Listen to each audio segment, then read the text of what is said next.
नमस्ते future doctors. चलिए आज एक बहुत ही इंपॉर्टेंट चैप्टर मास्टर करते हैं, एनाटॉमी ऑफ फ्लावरिंग प्लांट्स। ये आपके नीट प्रेपरेशन के लिए एकदम क्रूशल है। आप सोचिए, अगर मैं कहूं कि सिर्फ एक चैप्टर अच्छे से करके आप नीट में 8 से 12 मार्क्स यानी 2 से 3 क्वेश्चंस पक्के कर सकते हैं, कैसा लगेगा? हाँ, बिल्कुल पॉसिबल है। और आज हम यही समझेंगे कि कैसे। तो ये चैप्टर इतना इम्पॉर्टेंट क्यों है? आइए इसको आसान बनाते हैं। सबसे पहली बात, इसका वेटेज बहुत हाई है। हर साल इससे क्वेश्चंस आते ही आते हैं। दूसरा, इसके डायग्राम्स। अरे डायग्राम्स तो डायरेक्ट सोर्स है एमसीक्यूज का। एक एक लेबल इंपॉर्टेंट है। तीसरा, स्टेटमेंट बेस्ड क्वेश्चंस सीधे एनसीईआरटी की लाइन से उठाकर दे देते हैं, इसलिए हर लाइन को ध्यान से पढ़ना है। और लास्ट में, अगर कॉन्सेप्ट्स क्लियर हो गए ना, तो ये चैप्टर आपका स्कोर बूस्टर बन जाएगा। आसानी से मार्क्स मिलेंगे। तो आज का हमारा प्लान क्या है? देखिए, सबसे पहले हम समझेंगे कि ये चैप्टर इतना ज़रूरी क्यों है। फिर हम तीनों टिश्यू सिस्टम्स को डिटेल में देखेंगे। उसके बाद डाइकॉट और मोनोकॉट की रूट, स्टेम और लीफ एनाटॉमी को कंपेयर करेंगे। ये सबसे इम्पॉर्टेंट पार्ट है। फिर हम नीट एग्जाम गॉन्टलेट में कुछ क्वेश्चंस प्रैक्टिस करेंगे और कॉमन मिस्टेक्स डिस्कस करेंगे। और अंत में एक सुपर क्विक रैपिड रिविजन। तो I think we are all set. चलिए शुरू करते हैं। ओके, तो शुरू करते हैं सबसे बेसिक चीज से, द 3 टिश्यू सिस्टम्स। इसको समझ लिया तो समझ लीजिए प्लांट की पूरी ब्लूप्रिंट, पूरा नक्शा आपके दिमाग में क्लियर हो जाएगा। देखिए, प्लांट में स्ट्रक्चर और लोकेशन के हिसाब से 3 तरह के टिश्यू सिस्टम्स होते हैं। एक प्लांट को एक बिल्डिंग की तरह इमेजिन कीजिए। जो एपिडर्मल टिश्यू सिस्टम है वो उसकी बाहरी दीवार है, अ प्रोटेक्टिव लेयर। फिर आता है ग्राउंड टिश्यू सिस्टम। ये बिल्डिंग का अंदर का पूरा बल्क है, जो सपोर्ट देता है, खाना स्टोर करता है। और आखिर में वैस्कुलर टिश्यू सिस्टम। ये उसकी प्लम्बिंग है, आने जाने के रास्ते, जो पानी और फूड कंडक्ट करते हैं। सिंपल है ना? अब जरा इस डायग्राम पर फोकस कीजिए। ये है एक स्टोमेटल अपैरेटस। देख रहे हैं, बीच में है स्टोमेटल पोर, उसको घेरते हुए हैं 2 गार्ड सेल्स और उनके आसपास है सब्सिडियरी सेल्स। ये पूरा का पूरा स्ट्रक्चर, ये तीनों चीजें मिलकर ही स्टोमेटल अपैरेटस कहलाती हैं। और इसका काम क्या है? गैस एक्सचेंज और ट्रांसपिरेशन को कंट्रोल करना। और यहां से बनता है एक सीधा नीट का क्वेश्चन। इसको बिल्कुल स्टार मार्क कर लीजिए। डाइकॉट्स में जो गार्ड सेल्स होते हैं वो होते हैं बीन शेप्ड, जैसे राजमा। जबकि मोनोकॉट्स जैसे कि ग्रासेस, उनमें ये होते हैं डम्बेल शेप्ड। ये शेप का डिफरेंस बहुत इंपॉर्टेंट है, क्योंकि इसी पे डिपेंड करता है कि स्टोमाटा कैसे खुलेगा और बंद होगा। इस पॉइंट को बिल्कुल नहीं भूलना है। अच्छा, अब आते हैं वैस्कुलर टिश्यूज के अरेंजमेंट पर। ये 2 मेन तरह के होते हैं, रेडियल और कॉन्जॉइंट। रेडियल, जैसा कि नाम से ही लग रहा है, इसमें जाइलम और फ्लोएम अलग अलग रेडियाई पर होते हैं, ऑल्टरनेट करते हुए। ये रूट्स का टिपिकल फीचर है। और दूसरा है कॉन्जॉइंट, जहां जाइलम और फ्लोएम एक ही रेडियस पर एक साथ जॉइंटली सिचुएटेड होते हैं। ये आपको स्टेम्स और लीव्स में देखने को मिलेगा। क्लियर है? अब कॉन्जॉइंट बंडल्स भी आगे 2 टाइप के हैं, ओपन और क्लोज्ड। बहुत सिंपल सा फर्क है, कैम्बियम है या नहीं। अगर जाइलम और फ्लोएम के बीच में कैम्बियम की एक पट्टी प्रेजेंट है तो बंडल ओपन है। ओपन मतलब सेकेंडरी ग्रोथ के लिए दरवाजा खुला है। ये डाइकॉट स्टेम्स का कैरेक्टरिस्टिक है। और अगर कैम्बियम एब्सेंट है तो बंडल क्लोज्ड है, दरवाजा बंद, सेकेंडरी ग्रोथ नहीं हो सकती। ये आपको मोनोकॉट स्टेम्स में मिलेगा। ये ओपन क्लोज्ड वाला कॉन्सेप्ट बहुत बहुत इंपॉर्टेंट है। तो अब जब हमने बेसिक समझ लिए हैं, चलिए अब प्लांट के अंदर घुसते हैं। शुरुआत करेंगे फाउंडेशन से, यानी रूट से। देखते हैं डाइकॉट और मोनोकॉट रूट्स में क्या क्या फर्क होता है। ये देखिए, ये है डाइकॉट रूट का ट्रांसवर्स सेक्शन। चलिए बाहर से अंदर की तरफ चलते हैं। सबसे बाहर है एपिब्लेमा, जिससे ये रूट हेयर्स निकल रहे हैं। फिर अंदर आए तो मिलता है कॉर्टेक्स। उसके बाद एक इम्पॉर्टेंट लेयर है एंडोडर्मिस, जो स्टील का एक गेटकीपर जैसा है। और एंडोडर्मिस के अंदर का पूरा रीजन कहलाता है स्टील, जिसके अंदर आपको पेरिसाइकिल, वैस्कुलर बंडल्स और पिथ मिलेंगे। यहाँ ध्यान देने वाली बात यह है कि जाइलम के 2 से 4 पैचेस हैं। इस कंडीशन को हम कहते हैं डायार्च से टेट्रार्च। और अब आइए मोनोकॉट रूट पर।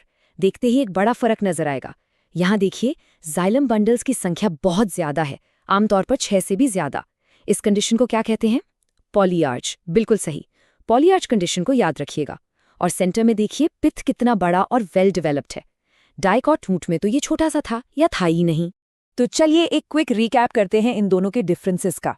डाइकॉट रूट जाइलम बंडल्स कितने 2 से 4 यानी टेट्रार्च, पिथ छोटा सा या एब्सेंट, सेकेंडरी ग्रोथ होती है। अब मोनोकॉट रूट जाइलम बंडल्स 6 से ज्यादा यानी पॉलीआर्च, पिथ बड़ा और वेल डेवलप्ड और सेकेंडरी ग्रोथ एब्सेंट। बिल्कुल क्रिस्टल क्लियर हो जाना चाहिए ये। ओके, रूट्स की कहानी तो क्लियर हो गई। अब प्लांट में थोड़ा ऊपर चलते हैं और आते हैं स्टेम और लीफ की एनाटॉमी पर। यहाँ भी डाइकॉट और मोनोकॉट का शोडाउन देखने को मिलेगा। ये है डाइकॉट स्टेम। इसे पहचानने का सबसे आसान तरीका क्या है? इसके वैस्कुलर बंडल्स का रिंग अरेंजमेंट। ये एक अंगूठी की तरह अरेंज होते हैं। ये इसका डिफाइनिंग फीचर है। और यहाँ ग्राउंड टिश्यू भी अच्छे से डिफरेंशिएटेड है। आपको कॉर्टेक्स, एंडोडर्मिस, पेरिसाइकल और एक बड़ा सा सेंट्रल पिथ सब कुछ क्लियर दिखेगा। और हाँ, बंडल्स कैसे हैं? ओपन या क्लोज्ड? बिल्कुल सही, ओपन। और अब देखिए मोनोकॉट स्टेम, साफ दिख रहा है, यहाँ कोई रिंग नहीं है। वैस्कुलर बंडल्स पूरे ग्राउंड टिश्यू में बिखरे हुए हैं, यानी स्कैटर्ड हैं। ये एकदम की डिफरेंस है, इसको नीट के लिए याद रखना है। और हर बंडल के चारों तरफ एक स्क्लेरेनकाइमेटस बंडल शीथ भी है। वैस्कुलर बंडल्स क्लोज्ड होते हैं, यानी सेकेंडरी ग्रोथ नहीं होगी। तो डाइकॉट वर्सेस मोनोकॉट स्टेम एक बार कंसोलिडेट कर लेते हैं। वैस्कुलर बंडल्स डाइकॉट में रिंग में ओपन, मोनोकॉट में scattered closed. Ground tissue dicot में डिफरेंशिएटेड, मोनोकॉट में अनडिफरेंशिएटेड। बंडल शीथ डाइकॉट में एब्सेंट, मोनोकॉट में स्क्लेरेनकाइमेटस बंडल शीथ प्रेजेंट। और एक एक्स्ट्रा पॉइंट जो नीट में पूछा जाता है, फ्लोएम पैरेन्काइमा डाइकॉट स्टेम में होता है पर मोनोकॉट स्टेम में एब्सेंट होता है। इस पॉइंट को नोट कर लीजिए। चलिए अब प्लांट की किचन में चलते हैं, यानी लीफ में। ये है डाइकॉट लीफ, जिसे डॉर्सी वेंट्रल लीफ भी कहते हैं। यहाँ मीजोफिल टिश्यू 2 पार्ट्स में डिवाइडेड है। ऊपर साइड पर देखिए, ये लंबे टाइटली पैक्ड सेल्स हैं, पैलिसाइड पैरेन्काइमा। और उसके नीचे हैं ये लूजली अरेंज्ड इरेगुलर सेल्स, ये हैं स्पंजी पैरेन्काइमा, जिनके बीच में बहुत सारी एयर कैविटीज हैं। अब मोनोकॉट लीफ को देखिए, इसे आइसोबाइलैटरल लीफ भी कहते हैं। आप देख सकते हैं कि यहाँ मीसोफिल डिफरेंशिएटेड नहीं है। यहाँ पैलिसेड और स्पंजी जैसा कोई डिवीजन नहीं है, सारे सेल्स लगभग एक जैसे हैं। और ग्रासेस में एक स्पेशल चीज होती है, ये बड़े खाली कलरलेस सेल्स, इन्हें कहते हैं बुलीफॉर्म सेल्स। जब पानी की कमी होती है तो ये लीफ को कर्ल करने में हेल्प करते हैं ताकि वाटर लॉस कम हो। तो लीफ के डिफरेंसेस को भी फाइनल कर लेते हैं। स्टोमेटा डाइकॉट में नीचे वाली सरफेस पर ज्यादा होते हैं, मोनोकॉट में दोनों सरफेसेस पर लगभग बराबर। मीसोफिल डाइकॉट में डिफरेंशिएटेड है, पैलिसेड और स्पॉन्जी में, मोनोकॉट में अनडिफरेंशिएटेड। और बुलिफॉर्म सेल्स डाइकॉट में एब्सेंट, मोनोकॉट में प्रेजेंट। ये तीनों points I am telling you NEET के फेवरेट क्वेश्चंस हैं। अच्छा, तो अब तक हमने सारे कॉन्सेप्ट्स तो कवर कर लिए हैं। अब वक्त है असली टेस्ट का। Welcome to the NEET exam gauntlet. देखते हैं कितना समझ आया। देखिए, एग्जामिनर्स को अच्छे से पता होता है कि स्टूडेंट्स कहाँ कंफ्यूज हो सकते हैं। एक बहुत ही कॉमन ट्रैप है मोनोकॉट रूट्स की पॉलीआर्च कंडीशन को डाइकॉट स्टेम के रिंग अरेंजमेंट से कंफ्यूज कर देना। दोनों में चीजें गोल गोल अरेंज्ड हैं, पर एक रूट है और एक स्टेम। एक डायरेक्ट एनसीईआरटी लाइन है, ring arrangement of vascular bundles is a characteristic of dicot stem. इसको याद कर लीजिए। और बुलिफॉर्म सेल्स का फंक्शन मत भूलिएगा, ये वाटर लॉस कम करने के लिए है। और हाँ, ओपन वर्सेस क्लोज्ड बंडल्स में तो बिल्कुल कंफ्यूज नहीं होना है। चलिए, पहला सवाल आपके सामने है, ध्यान से पढ़िए। ट्रांसफर सेक्शन में कंजॉइंट स्कैटर्ड वैस्कुलर बंडल्स हैं और उनके चारों तरफ स्क्लेरेनकाइमेटस बंडल शीट है। कीवर्ड्स क्या हैं?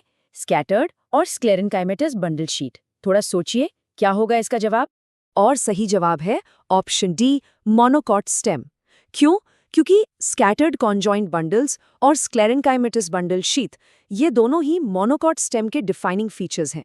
डाइकॉट स्टेम में रिंग अरेंजमेंट होता है और रूट्स में तो रेडियल बंडल्स होते हैं, इसीलिए बाकी ऑप्शंस गलत है। ओके, अगला सवाल। ये तो एकदम डायरेक्ट रिकॉल वाला क्वेश्चन है। ग्रासेस में स्टोमेटा के गार्ड सेल्स कैसे होते हैं? सोचने के लिए ज्यादा टाइम नहीं लगना चाहिए इसमें। Correct answer is C, dumbbell shaped. हमने अभी अभी पढ़ा था, ग्रासेस जो कि मोनोकॉट हैं, उनमें गार्ड सेल्स डम्बेल शेप्ड होते हैं। बीन शेप्ड या किडनी शेप्ड तो डाइकॉट्स में होते हैं।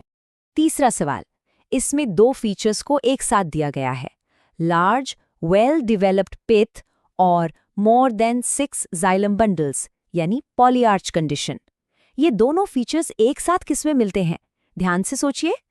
बिल्कुल सही। सही जवाब है बी, मोनोकॉट रूट। याद है ना, पॉलीआर्च कंडीशन और बड़ा सा पिथ, ये दोनों मोनोकॉट रूट के ही तो की फीचर्स हैं। डाइकॉट रूट में पिथ छोटा होता है और डाइकॉट स्टेम में रिंग अरेंजमेंट होता है, इसीलिए बाकी सब गलत।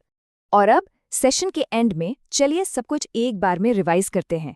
ये है आपका ultimate comparison chart for a final rapid revision, तो पूरा फोकस यहाँ पर। चलिए इसको फटाफट से रिवाइज करते हैं। रूट, डाइकॉट में 2-4 जाइलम, मोनोकॉट में 6 से ज्यादा यानी पॉलीआर्च।